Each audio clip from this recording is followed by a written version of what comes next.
At the end of the year, about 6 years ago, Jennifer Monk, my guest today on Tête-à-Tête, looked around and thought about all of the terrific women that she'd been unable to cast in productions that she'd been doing through the year. And she thought, maybe we could get together and do some play readings. That was how Girls Act Good started. And I'm really excited to be here today to talk with her about that.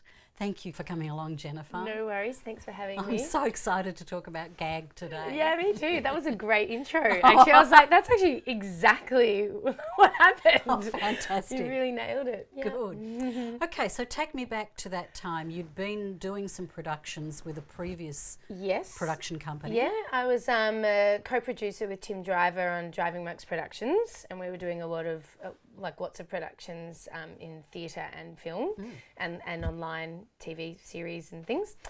And I think, it was like December, so it was kind of like the off season, so to speak. And I remember walking with Constance Washington. I said, would you be interested in coming around and just reading a play?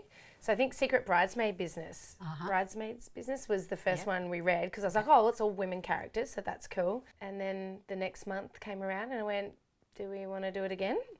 And then we did, and then the next month came around, I was like, so let's do it again. And then this time we invited other people, and this time it had male parts, so we went, well, that's okay, we'll just get other women to read them.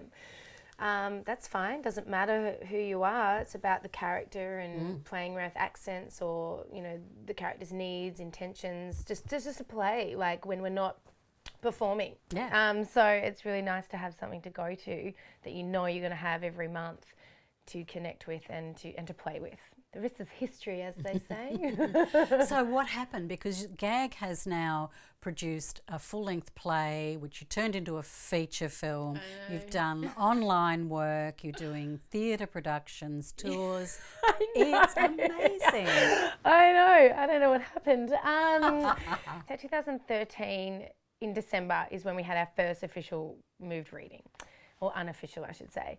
And then we kept having them for the, months coming up. And then it sort of became regulars that would come once a month. And then we'd only every now and again get a new person to sort of come in.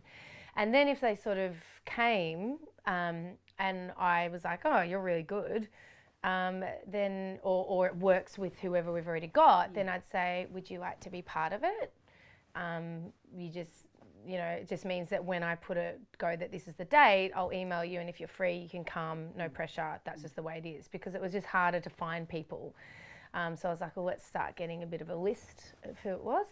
And some people would come and I'd be like, oh, no, it's not really working within the group. So sometimes they just sort of come, or I've already got someone like that. They were too nervous or something. And I was like, well, that's not what this is. You need to be able to just come and be comfortable. So if that's going to be a thing, then that's not going to work for anybody. So 2014 August, some of the girls, Sarah Plummer and Constance Washington, were staying back afterwards at my house hanging out, and they said they wanted to put on a play. And they said, because I was a producer in the previous production company and I was still in Driving Monks Productions, and we tried to do vagina monologues. That was something we were interested in, and then we found out that someone was actually doing it.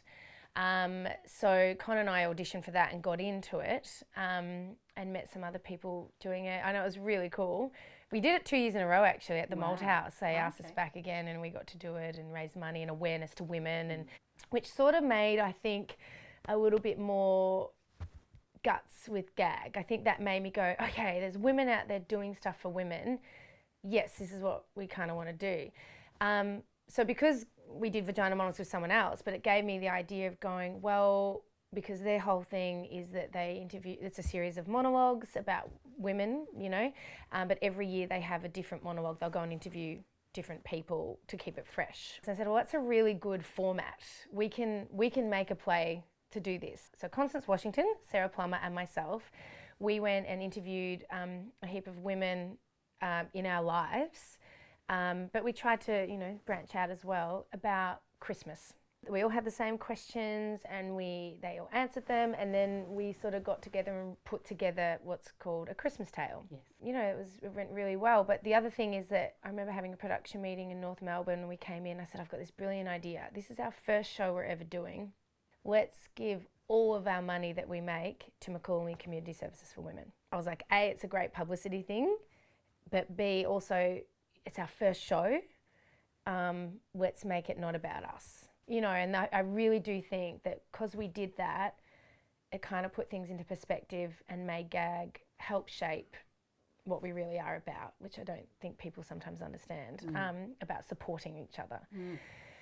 So that's what we did. So we kind of had a sellout at the Butterfly Club with this, and I think we were able to give, I think it was about $2,000 to Macaulay in the end. It was so great. So they invited us to a morning tea, and Sarah, Con and I went, and because they came, we got them to come along to the show, and they were so appreciative and thought it was amazing. And you know, there's a dance sequence in it, and they didn't make us, but they were like, can you get up and do the dance now for us in this? So I had it like on a tiny speaker doing this Mariah Carey like lip syncing thing. It was terribly embarrassing, but I was like, I feel like I'm paying for my supper here, like I'll do what you want. So then after that success, we kind of thought, well, maybe we'll just keep going. And that's when we started doing, I think we did a lady shot through Explorations.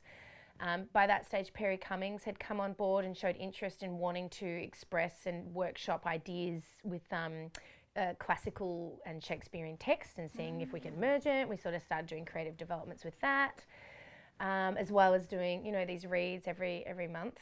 Oh, and the name Girls That Good purely came because when we were filling out the application form for the Butterfly Club, and it was Sarah, Con and I, and we were like, we have to put a name, like it's three of us, we can't put all our names, we have to put a company name.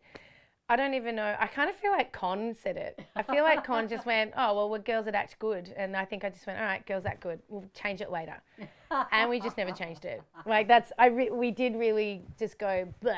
And now it's a thing. Yeah, so you created, because it's not just actors, it includes other skills as well, doesn't it? Which really enables you to really create a whole production. I think a lot of people may have started as actors but are now multiple things. But not everyone was an actor. No, there was some, like Perry. I mean, Perry is an actor, but I mean, a lot of her things are more writing and directing. Lee, she's a director and producer as well. What happens with gag is that, like, so for example, our first film we ever did came off the bat of Shannon Coolpatch running a branding workshop. She wanted to try out teaching. And I said, well, why don't you use gag and we do a 4-week intensive actor branding sort of thing, because she has lots of skills with film. So this was how people sort of came to gag as well. I'd be like, oh, I need someone. So Shannon was brought by someone else and they said, oh, she doesn't do theatre, but she's into film and can she come along? She's new to Melbourne. I was like, yeah, for sure, that sounds awesome. And yeah, Shannon's been in ever since, but she's brought that other side of things, which maybe opened up our eyes to be like, oh, maybe we can do film too. We've all done theatre, we all know how to do it. Anyway, and off the back of that workshop that she sort of runs, you know, we decided to make a film, and we sort of sat around all of the people that wanted to be involved, but we all need to invest like $100 each or whatever for this to happen. And then there were some people that said, I'm interested in writing it. So there was like a writing team that went, okay, well, you guys will go off and write it. Con had just had her first baby and said, I don't know how much of it I can do, but I'd like to direct it if I can strap this baby to my back. And we went, yes, we can make that happen. But we didn't really know who would be acting in it and who wouldn't be, who would have a role. And everyone was like, yep, that's fine. We just want to make something. And that was looking at the branding of what we were doing. So Perry, I think it was Perry, Constance, myself, and another girl that used to be in the group, Jackie. Actually, we all did Shannon's workshop and we sort of really honed in on our acting brands. That was a bit of a thing a few years ago. Yes.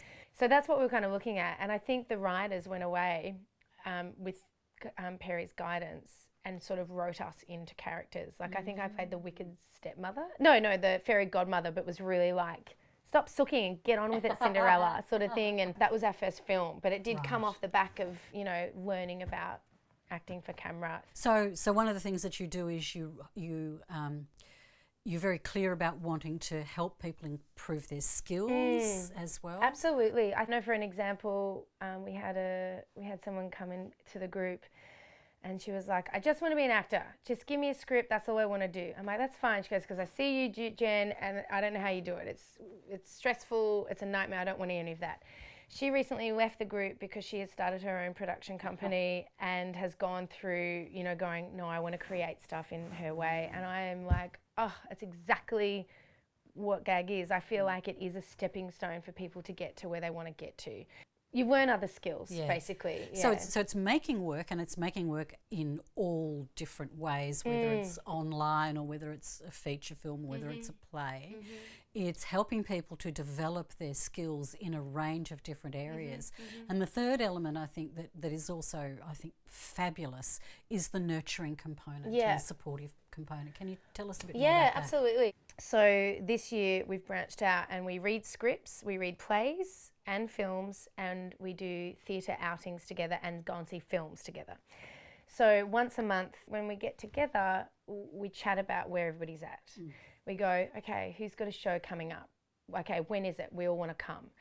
Also, I've had some of the members say, it's just really nice to know I've got something to come to this month because I've had nothing. I've had no auditions, I've had nothing, but I know I'm going to come to the group and be able to read a play. Yes, we're friends, but we're colleagues, I think, more. Like, because sometimes, you know, you do have to be business savvy. Like, we always have artist agreements when we're doing shows. You need things black and, you know, we're professional. Last year, I also said, what are people interested in? Directing, acting, admin, helping grant applications, because it's become bigger and I just can't do it all. No. And I was struggling. I was sort of going, actually, if this is a stepping stone, I need to step away because I'm ready.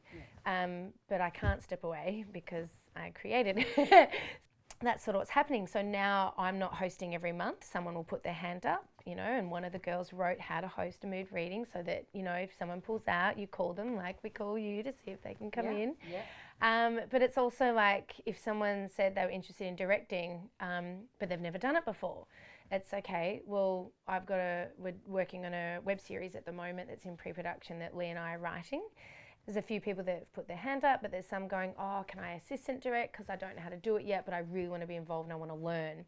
And for example, the association that we did last year. So the association was originally a play, and that, wasn't it? Yeah, so Perry Cummings and I were working on that for about 1.5 years. And during that 1.5 years, I feel like Shannon came on board and we all went, actually, we like film as well. So that's when, and no one wanted the show. No, we've tried for funding, we tried everything, no one wanted it. And then I got to a point where I went, well, Perry, can we just do it ourselves? Let's just do it under the gag banner. So I asked Lee McClenaghan, I said, do you want to direct? She goes, I've never directed anything in my life. And I went, I reckon you'd be really good at it. And I reckon we could do it, we can help each other. So it was a huge task for her to take on, you know, and she directed the theatre immersive piece and the film. Wow. And sometimes we'd be doing the theatre immersive piece and then we'd have 2 days off and we'd be shooting the film. Because that was the other thing, I was hiring this house and all this equipment and it was my money, so I was putting in, I'm like, well, we already have it, why don't we just pay an extra, you know, 1,000 or whatever to just get a film crew in and make it a film as well. But again, we had a fundraising team with that, which everyone, this is the thing, everyone on that production and project had to be part of the creative team. So if they wanted to act in it, they also had to be part of either the fundraising team, the design team, the writers team. So, and then there was a team leader, and then I managed all of them to make sure that they were okay. So that was like the real first one that everyone just went, we're in. And it was kind of that thing of, well, we want to be actors, but we also know we can't do it. We need each other and we need to be able to create it. That is amazing. Yeah. That's absolutely amazing. So there's a lot of, everyone in GAG has got an enormous amount out of what you guys have done. What have you got out of it? Oh, I feel a bit emotional when you ask me that. I feel like I've gotten support from amazing women who at the end of the day would do anything if I needed it. And I have, you know, needed it. And I think I just feel really proud. Like, for example, at the moment we're doing a skill sharing thing where Lisa Dallinger's a voice coach, and one of the ones that she's doing a couple, but this is the Gag Goes USA. So she's like charging hardly anything at all to do 4 weeks of workshops, and I'm not available for it for all the dates, so I couldn't participate. And it's the first time that I haven't participated in something. And so I went on Tuesday night to sort of be like, welcome everyone, and thank you Lisa, and thanks everyone for committing. You know, someone was Skyping in, one of our Sydney members as well. And, you know, I took a couple of photos, and then they started, and I went, okay, I'll go, see ya. And that was a really hard moment, but a really proud moment. Like, some of our members have had children, and I definitely feel like Gag is kind of a baby. Absolutely. And it was like my baby was going off to the movies for the first time without me or something, and I was like, oh my God. And I actually messaged Constance and I said, oh, my baby's growing up, and she's like, I know. And what does everybody else get from Gag? Yeah, well, I think they get support from one another, and inspiration, and they get work. We create things that we all end up working on, whether you're in front of the camera or behind the camera. But I think they get opportunity, which there's not a lot of. I think what everyone has gotten out of Gag, and I know what I've gotten out of Gag, is opportunity to be something else. You know, 2 years into Gag, Driving Monks stopped. We did it for 5 years. We'd always said we'd do it for 5 years, and I learnt so much in that company, and how to be a producer, and how to be professional but also realistic. And Gag, they've given me the confidence that because it was always with someone. It was always with someone else. They were the writer, they were the director. That's always been the case. Whereas here, most of the time, I'm the director, I'm the producer, I'm the actor, I'm the right, like. Yeah. Look, I think it's an amazing group, and I'm just in awe of the fact that you've been able to just get it going and move it forward and keep having new ideas. And you continue to do other things as well, and all of you do keep doing other things, so it's not exclusive, it's there as a support. Yeah. Which is also, I think, a huge strength of it, because people don't feel that they're totally committed to it. It's there as a support for them, which I think is amazing. We're going like this, and I'm like, if we want to keep going like this, we kind of need to put a few little rules in, and that's why I did the survey last year to be like, where are we at, what do we want to do? So, you know, we have a minimum, which is to do 5 move readings a year, which is not much. No. Not much to ask, actually, I don't think. And if you can do those, it doesn't matter. The other thing is that we're really passionate about is being part of Media Entertainment Arts Alliance. If you're going to do a project, act or direct or whatever, you need to be a member of Equity. But that was something that everyone was like, yes, we feel strongly about that. And they've been really supportive of Gag. They've done heaps of articles on us and things like that. So I want to support them. And we use all their profit shares and their independent contracts. And I think that when I'm doing shows, I use I share the budgets with everybody involved. I think it's really important that you can be able to talk transparency about money. And also to be like trying to do the equity rate. I'd like to switch gears a tiny bit, because I know that you have just very recently produced a show and you've actually toured it, and I wonder if you could tell our audience what is involved in producing a small tour. Knowing what you want and where you want to go, and having your limits. I knew that I needed to get 5 shows or 5 venues for this tour to be successful.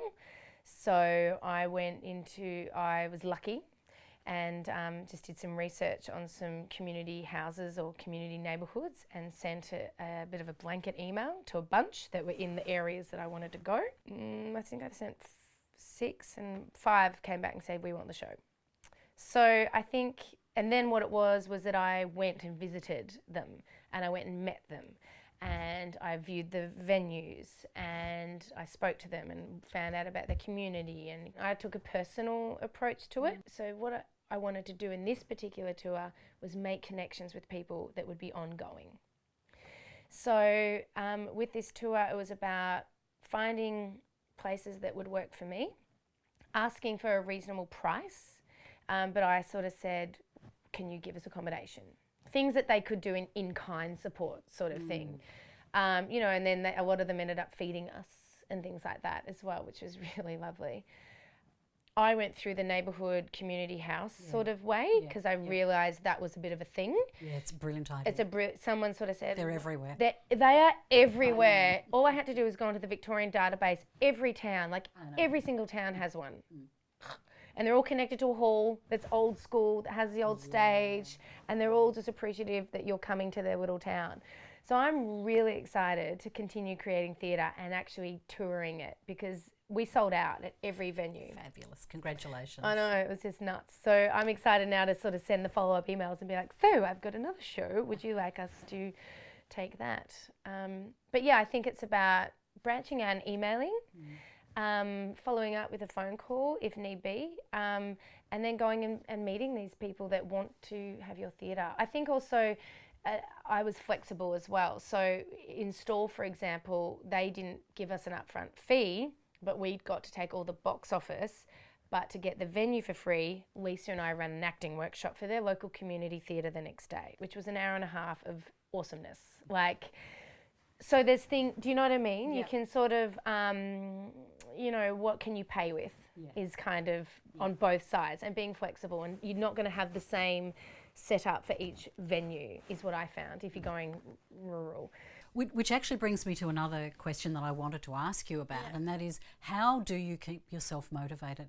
Because in most jobs we have externally determined deadlines, but you don't. You make everything yourself, and you're creating your own expectations and your own deadlines.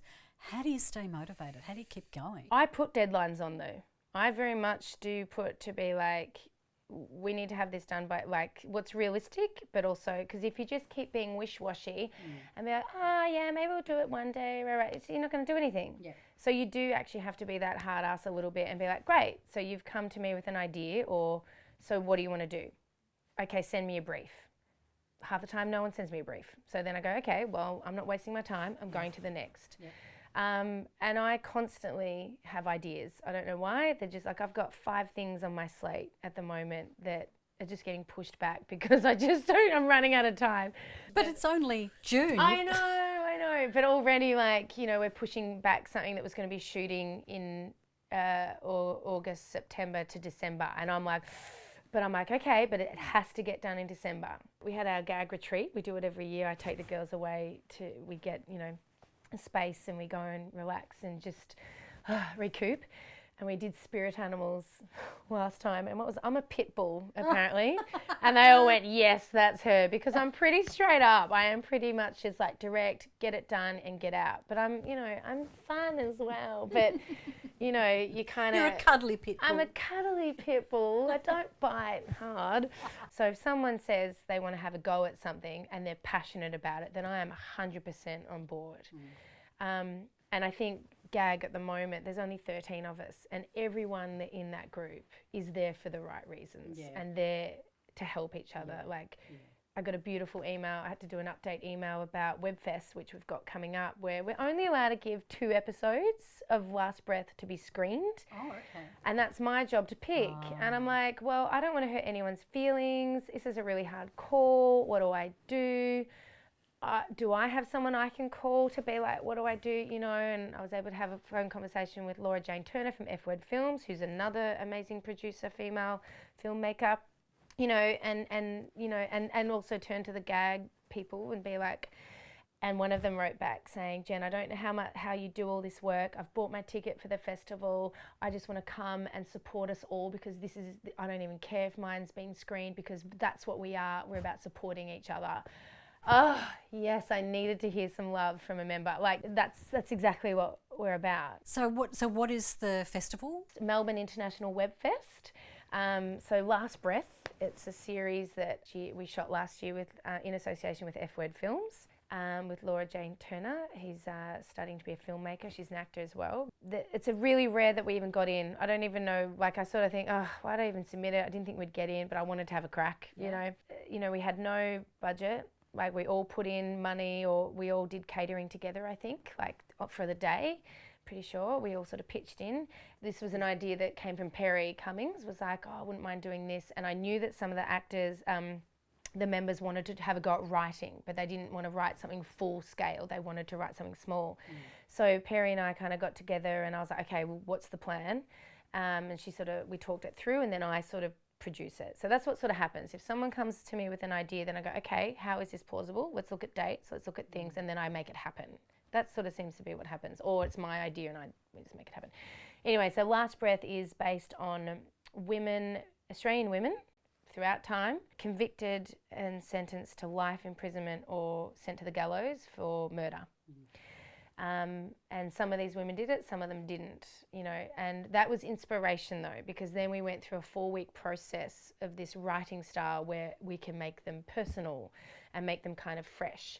And it's literally 9 episodes of just talk to camera sort of style, webisodes, and Laura Jane Turner edited it, and I was, you know, the director of post-production, but everyone directed and wrote and acted themselves, with a little bit of coaching from Shannon with the, you know, the box thing. And we knew we only had a day to shoot, so you only got 3 takes. Oh my goodness. I was on sound because we didn't have a sound person, so I did mine first before anyone got there, so that then I could put the producer hat on and go, right, and be Laura's sound person. But Laura worked so hard, and we were just back and forth because Perry was overseas at that time, so it was just her and I. How long are each of your 9 episodes? 3 to 5 minutes. Okay. Yeah, 5. There's only 2 that are 5. Yeah. And this has now been accepted to the festival. Yeah. So for Best Australian Drama. I know. I can't believe. I just didn't think that we'd there's like 7. You know, but it's in, like, it's, I know, well, we're up with people that have budgets and there's storylines, and I mean, ours are storylines, but they talk to camera, just bang. It's the acting and the storytelling that has won us this spot of being an official selection. I'm so proud of everyone because we have become you know, and, you know, I am hearing from a lot of the members, though, what's happening is they're like, you're spoiling us. And I'm like, what do you mean? And they're like, well, we go and do other shoots and we go and do other things. And I never know if I'm being paid. It's always going over time. It's freaking shambles. Like, then I get it 6 months later, the footage. And I'm like, it just means that we're really good at it. And we're going to keep doing it. Yeah. And more power to you. Yeah. More power to you. I know. On the association, we put a call out for crew members. And, you know, we had a female DOP, which was awesome. And we didn't get any female sound people that applied. And the guy that applied was really good. So awesome, can you be part of it? Like, it's not about being like, no men, because it's not what it is at all. It's kind of like who's best for the job and who's applying. And it's just that there's more women that are going, yep, we want to have a go. Like, everyone's quite supportive. Like, a lot of the husbands are really supportive of gag. So what's next for you? Oh, I've got all these ideas that I just want to do, but you just need money. We're going to do a web series, a comedic web series called Give Me a Break, which is based on a performing arts school lunchroom between teachers, which may or may not be from my real life, that I may or may not have recorded for 8 weeks during a term. I may or may not have put into a script. So that's going to be happening. We're hoping to shoot that in December. Fantastic. That's what we're talking about. Ladies of the Bay, which was a show that we created that I started over summertime, where I interviewed women who'd grown up. I think also coming back to the women thing is that I am a woman. I'm an Australian white woman, so that's what I'm going to do. I'm going to tell that story because I don't know other stories. And they're not heard very much. No. So there's an opportunity to actually tell those stories. Right, and everyone has a story, and I think that's really important to listen to everybody's story. And then if you can tell that story. So yeah, I interviewed a bunch of women and actually a couple of men too to get their perspective on it, which was super interesting, about growing up in Australia at summertime and in the bush and things like that, which then we got a creative development at Cocktail Theatre in February, where I used that time and the girls from GAG. I was like, right, I've gotten this thing, I've got space and I need to write a play and I need help. They came in and we helped and we wrote this script, and then we premiered that in the Castlemaine Fringe with La Mama Theatre. And then I'm hoping to tour that in November to the places that I've connected with doing To Lonely with Love. And they're already excited. That's so great. Yeah. So one thing we haven't talked about, Jen, is how acting and theatre came into your life in the first place. My mum took me along to the local theatre company and auditioned with me. And because I'd never done anything like it, she did the show with me. So I did, so that was Jesus Christ Superstar, and I played a temptress at the age of like 15.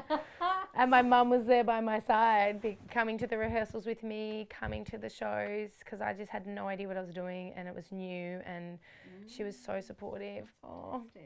And then the following year I did Calamity Jane. Oh my God, I just love Doris Day. Oh, bless.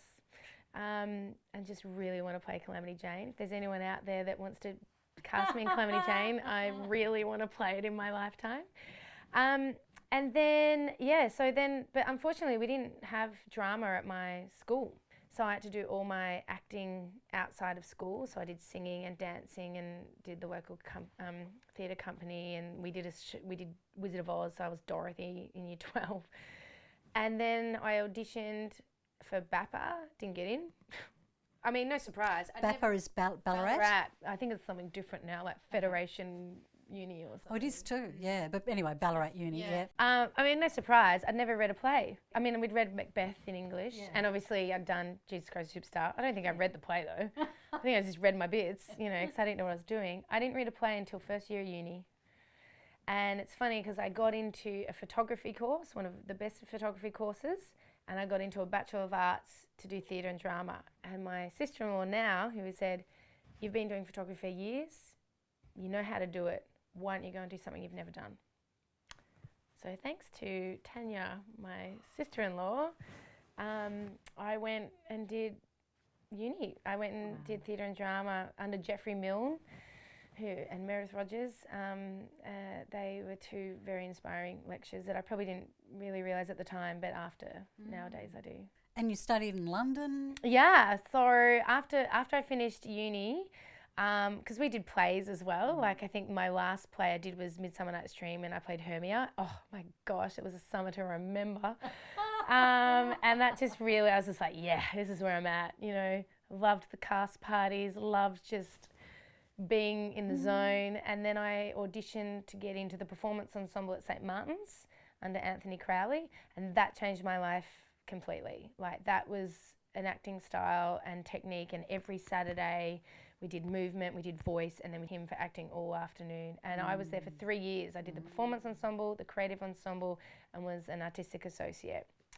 And after that, I was 26, was still trying to get into drama school, couldn't get in, and found a course in London that was a year that had everything I wanted. So I was 26, I didn't want to go back for 3 more years, actually. Even if I did get into VCA and NIDA, I went, it's too long, sorry.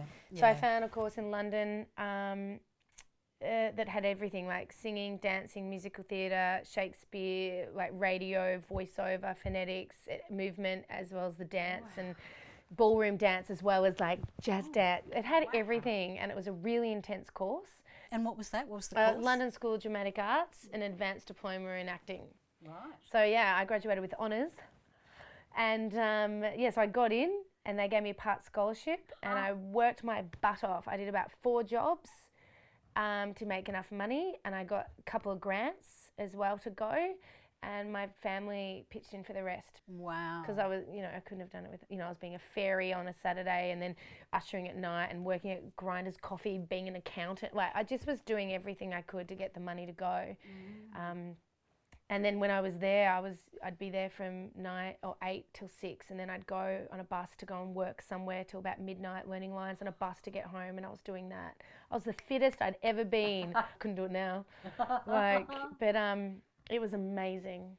I don't know, I think having that under my belt, that piece of paper, and also the knowledge and confidence made me be able to go in and be an acting coach and ask for this amount of money. And I moved, and I remember coming back from London and going, okay, I'm going to apply for jobs everywhere. I went to Sydney for 2 years. That was amazing, but felt like I got put into a box very quickly in Sydney, and that's all that they could see me as.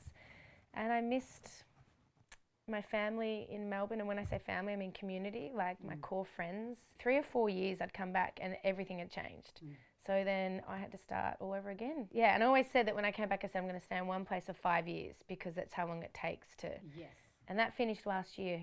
But I'm going to stay. I'm still here. Which leads me, I think, to my last question that Oh I my want to gosh, ask you. yes. Which is, where do you see yourself in another 5 or 10 years? I want to still be creating film and theatre. I want to have enough profile to be able to live out of town and have my own place and studio where people can come and use to be creative and to workshop ideas and to edit their films or to use as a hub. I would like to be acting in theatre and film. I would have liked to have produced and acted and co-written a TV show that is successful and still on air.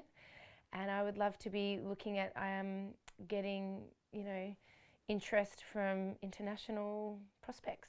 Absolutely. And I really want GAG. I really want GAG to be continuing and to be like a known name, and to actually maybe have its own office where we have rehearsal space and we can come in and we maybe are an agency for women or a production house. I think that's very achievable. Are you going to be a genie and give me all those things? Jen, thank you so much for coming along and sharing so much of your wonderful story with us this afternoon. I really appreciate it. Oh, thank you so much for having me. Oh, it's my pleasure. I've been with Jennifer Monk this afternoon. Thank you very much for watching Tête-à-Tête.